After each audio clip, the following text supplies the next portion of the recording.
Bouncer shoved black man away from the VIP line. The artist on stage stopped the show and called him up. You need to move. Right now. Back of the line. All the way back. Or you're leaving the building tonight. The bouncer's hand was already on the man's chest before the sentence finished. One flat palm against a pressed white shirt, pushing. Not a warning. A shove. The kind of contact that is calibrated to humiliate without leaving a mark. The man stumbled back 2 steps on the wet pavement outside the Glass District Event Center, and the crowd in the VIP line watched and said nothing. Every face turned slightly sideways. Every pair of eyes found somewhere else to be. But the man in the pressed white shirt was not looking at the bouncer. He was looking past him, toward the stage lights spilling through the open side doors, toward the sound of a sound check still echoing off the concrete walls inside. And the thing the bouncer could not have known, the thing nobody standing in that line could have known, was that the man he had just shoved had helped build the stage those lights were hanging from. In about 22 minutes, everybody at that venue was going to understand exactly who they had just watched get pushed. Yo, nah, hold on. They really put their hands on him, in public, in front of all those people. Let's get into how this whole night went down, because I promise you, by the end of this story, that bouncer is going to wish he had just stayed home. His name was Marcus Delwood, and he grew up in the part of the city that the tourism board never photographed. The East Garfield corridor, where the streetlights stayed broken for weeks at a time and the corner stores sold loose cigarettes to people who could only afford to want things one at a time. He was the youngest of 3, raised almost entirely by his grandmother, Evelyn, a woman who kept a laminated photograph of Martin Luther King Jr., tucked inside her Bible not for decoration but because she wanted to look at it every time she prayed, to remind herself what belief looked like when it cost something. Evelyn worked building services for the school district for 26 years. She mopped hallways and emptied trash cans in buildings where the administrators did not know her name, where she was referred to in scheduling documents simply as janitorial, shift 2. She wore a gray uniform with her name embroidered in blue thread above the left breast pocket, and she wore it with the same bearing she wore everything. Like it was the right thing to put on in the morning and therefore nothing to be ashamed of. Marcus used to wait for her after school in the hallway near the gymnasium, sitting on his backpack against the wall, watching her work. She moved fast and quiet, her mop cutting wide, even arcs across the linoleum, her rubber-soled shoes making a soft, rhythmic squeak with each step. She never complained in front of him. She sang sometimes, very quietly, just below the threshold of what the fluorescent lights would drown out. He remembered that about her always. The singing in the quiet building. The things she could not give him in material terms she gave him in other ways. She gave him time at the public library on Wentworth Avenue, where he spent 3 afternoons a week from age 9 to 17 reading everything he could find about sound. Not music theory exactly, though he read that too. He read about acoustics, about the physics of how sound moved through space, about the engineering of concert halls in Vienna and opera houses in Milan, and the way the shell curves behind a stage affect whether the last row hears the same thing as the first. He checked out books that the librarians had to order from storage because nobody had touched them in years, books with cracked spines and due dates stamped in ink that had faded to rust. He read them all. He had one tool that mattered, a second-hand audio mixer his older brother Deshaun had found at a church sale and carried home on his back on the bus.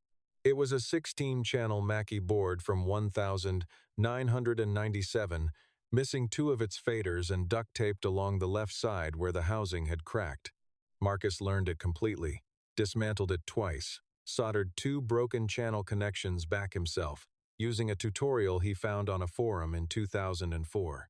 When he ran sound for the first time at his cousin's wedding reception in a rented VFW hall, he was 15 years old, and the mother of the bride cried during the first dance because, she said later, she felt like she was inside the music. That was the beginning. Over the next 18 years, Marcus Delwood built one of the most respected independent sound engineering and live production companies in the region. He did not advertise. He did not have a publicist. He built his reputation the same way his grandmother had built hers, by showing up and doing the work better than anyone expected someone like him to do it. Delwood Production Group now employed 11 full-time engineers and held production contracts with 3 of the largest music venues in the city, including the Glass District Event Center, which Marcus had personally consulted on during its acoustic renovation 2 years prior. He had spent 4 months working with the architects on the speaker array, the sounding board configuration, and the monitor system installed beneath the main stage. He had stood in that empty room in a hard hat and run test frequencies through it until the reverb was exactly right. Tonight, he had arrived at the Glass District to meet with the venue's general manager about renewing Delwood Production Group's service contract, which covered all live sound engineering for events booked through the end of the following year. The meeting was scheduled in the general manager's office, which was accessible through the main event floor. Marcus had parked in the lot, walked to the side entrance near the VIP access door, and stepped into the line because it was the most direct route to the interior. He was wearing a white dress shirt, pressed flat, and dark slacks. He had his company credentials on a lanyard around his neck. He had a leather portfolio under one arm, with the contract documents inside. None of that mattered to the bouncer. The bouncer's name was Craig, and he had been working the VIP door at the Glass District for 7 months. He was a large man with a shaved head and a black earpiece, wearing the standard-issue black polo that the venue's security contractor issued to all its staff. He had worked the VIP door the same way for 7 months, with the assumption that everyone trying to enter through it was trying to get somewhere they had not been invited. When Marcus had approached and said he had a meeting inside with the general manager, Craig had not asked for his credentials. He had not asked for identification. He had looked at Marcus, and at the pressed white shirt, and at the lanyard, and had made a calculation. He had put his hand on Marcus's chest and shoved. The people in the VIP line had watched it happen. Some of them had their phones out already, filming the crowd, filming the entrance, filming the light spilling out from inside. A woman near the back of the line, a young woman in a denim jacket with small gold earrings, had her phone angled toward the entrance when Craig made contact. The camera caught all of it. The flat palm, the stumble, the 2 steps back on the wet pavement. She did not put the phone away. Marcus steadied himself. He did not raise his voice. He kept his shoulders level, his face still. He pressed his lips together once and held them there. He said, quietly, "I have a business meeting with your general manager. My name is Marcus Delwood. I'm asking you to let me through." Craig crossed his arms. "I don't know a Marcus Delwood. Meeting or no meeting, you don't come in through this line. General admission is around front. Move." The people in the VIP line looked at their shoes. A man in a blue blazer near the front turned and said something to the woman beside him, and she laughed, and neither of them looked at Marcus. A security guard inside the glass door glanced out, saw the situation, and turned away. He pressed his fingers together and looked at the ceiling. Marcus took 1 step back. He looked at the lanyard around his neck. He looked at Craig. He said nothing more. He pulled out his phone and made a call. It went to voicemail. He called again. The sound of the headline act running a final sound check drifted through the door, the low thud of a kick drum and then a guitarist walking through chord changes, and Marcus stood on the wet pavement outside in the dark and waited. "Man, hold on. I need everybody watching this to understand something. He's standing outside the building that he literally helped design. He has a contract inside that building. And nobody in that line said a word. Not one person. Let's keep going, because it gets worse before it gets better, and I need you to see all of it." After 4 minutes outside, Marcus walked around the building to the main entrance. He presented his credentials at the general admission door to a different security staff member, a younger woman who looked at his lanyard and waved him through without hesitation. He found the general manager's assistant near the back corridor, a woman named Patricia who had coordinated his last 3 visits to the venue and who immediately pressed her hand to her mouth when she saw his expression. "Marcus, what happened? You were supposed to come in through the side." He told her what had happened. His voice was level. He did not use excessive words. Patricia's face changed. She said, "Oh my God," and then caught herself and said, "Come with me," and walked him through the corridor toward the general manager's office. As they passed the edge of the main floor, Marcus could see the stage. The headline act was still running their check. The artist, a woman named Janelle Carver, was standing at the front of the stage adjusting her in-ear monitor and talking to her musical director. Marcus had never met her, but he knew her sound setup because his engineers had built it. He could see the exact monitor wedge placement they had recommended, and the subwoofer positioning his team had debated for 40 minutes the week before. He walked on to the general manager's office and did not think about what had happened outside. He sat down. He opened the leather portfolio. He took out the contract documents and laid them on the table in order. He had work to do. The general manager, a man named Thomas Holt, arrived 5 minutes later with coffee he had poured himself because his assistant had already gone home. He set a cup in front of Marcus and sat down and said, "Good to see you. Heard there was some trouble at the door. I am sorry about that. I want to address it directly." He paused. He pressed his fingertips together. "I want to make sure we handle this the right way." Marcus looked at him. He said, "Let's talk about the contract first." They talked for 40 minutes. They discussed the service renewal terms, the staffing provisions for large capacity events, the soundboard upgrade that Marcus had budgeted for the coming spring. Thomas Holt signed the document on page 7 and initialed the addenda on pages 12 through 14. He stood up and shook Marcus's hand. He had the look of a man who was relieved about something, though it was not entirely clear about what. As Marcus was repacking his portfolio, his phone buzzed. He looked at it. It was a text message from a number he did not immediately recognize. The message said, "Mr. Delwood, this is Ray Calloway, Janelle Carver's production manager. We've been having a monitor issue all evening and our engineer is not finding it. Someone backstage told me you were in the building. Would you have a few minutes? We would compensate you for your time." Marcus looked at the message. He looked at his watch. He thought about the wet pavement outside. He thought about the flat palm against his chest. He typed back, "I have a few minutes. Where are you?" He found Ray Calloway in the stage left wing, a compact man with a headset pushed up on his forehead and the harried look of someone who had been troubleshooting for 2 hours without resolution. The show was scheduled to begin in 35 minutes. The monitor in Janelle Carver's floor wedge was producing an intermittent low-frequency feedback loop that her in-ear system could not compensate for, and it was making her intonation uncertain on her lower register. Marcus asked 2 questions, listened to the answers, walked to the monitor board, and looked at the channel routing. He saw the problem in 90 seconds. A gain stage mismatch on the send channel, introduced when someone had patched in a secondary monitor board as a redundancy and not adjusted the trim. He corrected it, rang the wedge, walked back to center stage, listened, and asked Janelle Carver to sing a low phrase. She did. The monitor sat clean and warm under her voice. She looked at him. "That's it," she said. "That's exactly what it's supposed to sound like. Who are you?" He said, "Marcus Delwood, Delwood Production Group. We handle the sound infrastructure for this venue." She looked at her production manager. Ray Calloway nodded. She said, "Marcus Delwood. Okay, thank you."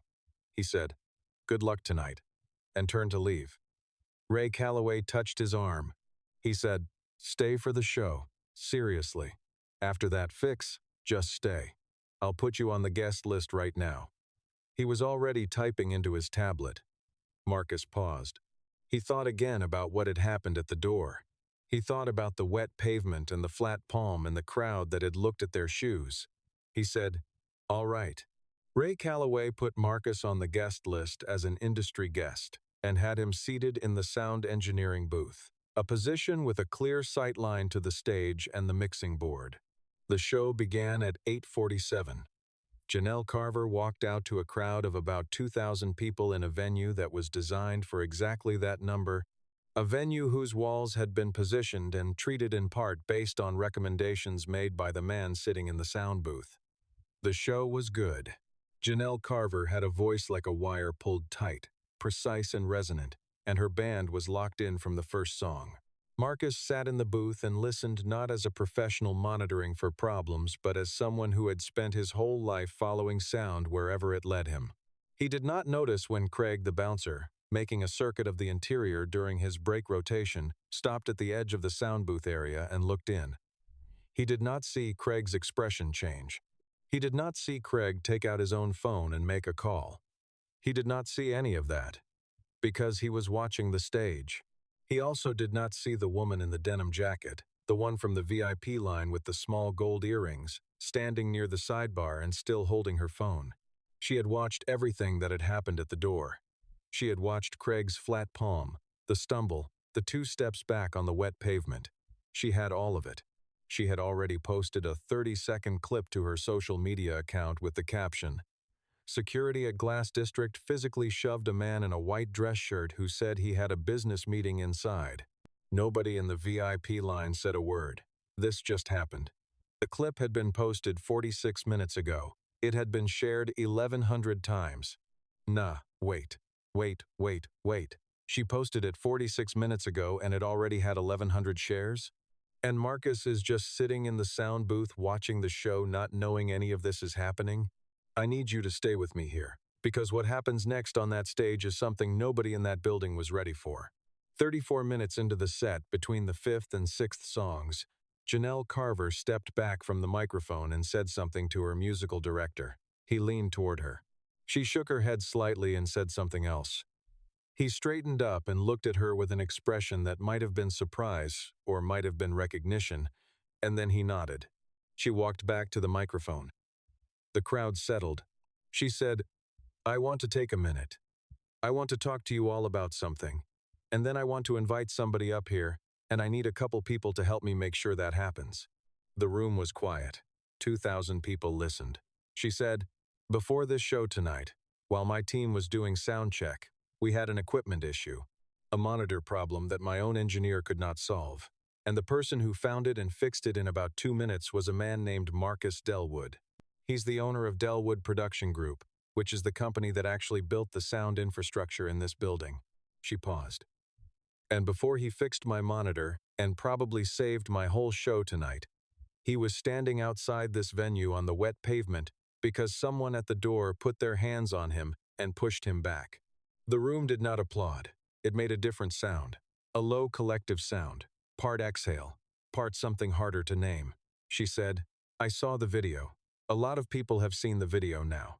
And I have a policy, which is that if something wrong happens in a room where I'm performing, I don't just perform past it." She looked out into the audience. She put her hand up to shade her eyes against the stage lighting. She said, "Marcus Delwood, are you in this building right now?" In the sound booth, the engineer sitting next to Marcus turned and looked at him. 2 other people turned. Marcus sat very still. He felt a stillness in his chest, like a room after a frequency has been corrected. A stillness that was also a kind of ringing. He raised his hand. Janelle Carver pointed directly at him and said, "There he is. Someone please bring him up here. Right now." He walked to the stage the way he walked through the venues he built. Steady, with his shoulders level, not looking at the crowd because he had always been more interested in what the room sounded like than in what it looked like. Ray Calloway met him at the stage stairs with a spare floor monitor pass clipped to a lanyard, a gesture so specific it was almost funny, and Marcus clipped it next to his Delwood Production Group credentials without comment. He walked up the stairs and onto the stage and stood in the center of 2,000 people in a room he had helped design. Janelle Carver turned the microphone toward him. She said, "Tell them your name." He said, "Marcus Delwood." She said, "And what do you do, Marcus?" He said, "I run a sound engineering and production company. We handle the infrastructure for live events. This venue is one of our contracts." She looked out at the crowd. She said, "This man built the room you're standing in right now." She said it simply, without theatrical emphasis. It landed harder that way. Then she did something that nobody in the sound booth, nobody in the wings, nobody standing at the bar had anticipated. She handed Marcus the microphone. He held it. He looked out at 2,000 people looking back at him. He thought about his grandmother, Evelyn, in her gray uniform with her name in blue thread, moving her mop in wide, even arcs through hallways nobody thanked her for cleaning. He thought about the Wentworth Avenue Library and the books with cracked spines. He thought about the 16-channel Mackie board with 2 missing faders and the solder joints he had learned to make himself at 15, because he could not afford to pay someone else to fix what was broken. He said, "I've been building rooms for people to come together in for 18 years. And tonight, somebody at the door of one of those rooms put his hand on me and pushed me back." He paused. He looked at the crowd. He said, "That kind of thing happens a lot. It doesn't make the news most of the time. It usually doesn't get fixed." Another pause. "I appreciate being up here. I'm going to walk back to my seat now, and I hope you enjoy the rest of the show." He handed the microphone back to Janelle Carver. He walked off the stage. The room was loud for a long time after that. What happened next moved faster than venue management was prepared for. The woman in the denim jacket with the gold earrings, whose original clip had been shared 1,100 times before the show even began, now filmed the entire stage moment on her phone and posted it while Marcus was still walking back to the sound booth. By the time he sat down, the clip had been shared 400 times. By the time the show ended 40 minutes later, it had been shared 38,000 times. Thomas Holt, the general manager, was in his office when his phone began ringing. He was on his second call when his assistant knocked on the door and said, quietly, "The artist's manager is asking to speak with you, and there are 3 media contacts who have already emailed the venue's press address." Holt stood up. He looked at his phone. He looked at his assistant. He said, "Where is Craig right now?" Craig was at his post at the VIP door, finishing his rotation, not yet aware that his name was in approximately 6,000 comment sections across 2 social media platforms and growing. He became aware of it 30 minutes later. The venue's security contractor, a company called Apex Event Security that held a service agreement with the Glass District and 4 other venues in the region, had a protocol for incidents involving personnel conduct. That protocol, which had never been invoked against Craig in 7 months, was invoked at 10:48 that evening.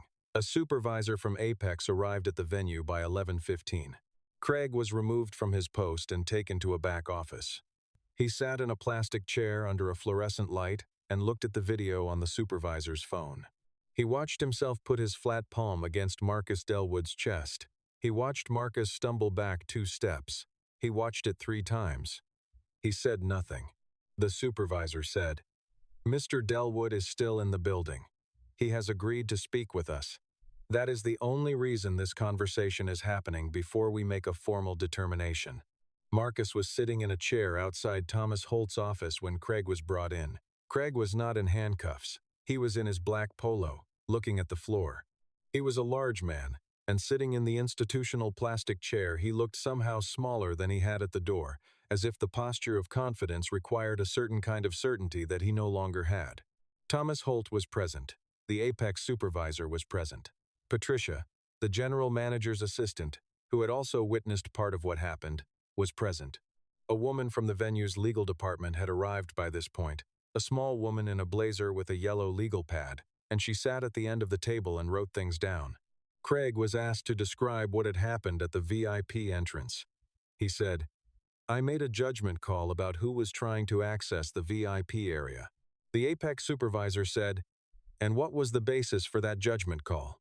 Craig paused for a long time. He said, "His appearance." The legal department woman wrote something on her yellow legal pad without looking up. Thomas Holt cleared his throat. He said, "Mr. Delwood holds a current service contract with this venue, has held it for 2 years, and has a valid industry credential he was wearing when he approached your post. Is there anything he could have done to change your decision at the door?" Craig looked at the table. He said, slowly, "I should have looked at his credentials." He was asked if he had anything he wanted to say to Marcus directly. He turned. He could not quite make himself look at Marcus's face. He looked at the lanyard instead, at the Delwood Production Group credential with the small company logo. He said, "I was wrong to put my hands on you. I apologize." The apology came out flat, syllable by syllable, like a man reading from a script he did not believe. Every person in the room heard what was missing from it. Marcus heard it too. He sat with his hands folded on the table in front of him and nodded once, very slightly, the way a person acknowledges a debt that will require more than this to settle. He said, "Thank you." Then he stood up, shook Thomas Holt's hand, and walked out. "Okay, I need to stop for just a second because that apology was barely even an apology and everyone in that room knew it. I was wrong to put my hands on you. That's it. That's all he had after humiliating a man in front of a crowd, after pushing him back in the rain outside a building he helped build. But here's the thing. Marcus had already won before he walked into that room. And what happened in the weeks after? That's where this story really opens up. Stay with me. The formal consequences moved through multiple institutions simultaneously, and they moved faster than anyone who had ever been protected by the slow machinery of institutional accountability would have expected. Apex Event Security terminated Craig's contract within 72 hours of the incident. Their written statement cited a violation of their physical contact policy and a failure to observe credential-based access protocols. The statement was brief and legally careful, but it was public, and that mattered. Craig had been working security at public venues for 4 years. Within 2 weeks, word had circulated through the regional event security contractor network. He applied to 3 other companies. None of them called back. The Glass District Event Center issued a formal public statement that went further than its legal department initially recommended. Thomas Holt had insisted on that. The statement acknowledged the incident by name, described the specific failure in security protocol, and announced 3 changes. Mandatory credential recognition training for all contracted security personnel, the installation of a new industry access verification system at all entry points, and a commitment to a third-party equity review of all access and admittance practices at the venue. The statement specifically named Marcus Delwood and Delwood Production Group and described Marcus as a valued long-term partner whose contributions to this venue are significant and whose treatment that evening was entirely unacceptable. The statement was read by the Regional Black Business Owners Association, by 2 city council members, and by the editorial board of the city's black-owned newspaper, which ran a piece about it 3 days after the incident under the headline, "A first step is not a last step." The piece was both a recognition of accountability and a precise inventory of everything that would need to follow. Marcus was asked to respond publicly. He did so in a brief statement that he wrote himself. On his phone, sitting in his car outside the Wentworth Avenue Library where he had read books with cracked spines as a boy. He said, "I've spent 18 years building the rooms where this city comes together to hear music. What happened to me last Saturday happens to people in less visible positions every single day, and most of them don't have a video and a stage moment to make it stop. I'm grateful for the accountability. I'm more interested in what it changes." That statement was shared more than 50,000 times.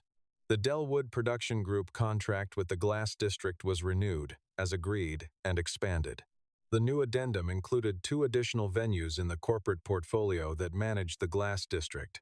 Venues where Delwood's company had previously been passed over for contracts that had gone to larger, less specialized companies. Thomas Holt had made those calls himself, before Marcus ever asked. Marcus brought his grandmother, Evelyn, to the Glass District 3 months later for a private event.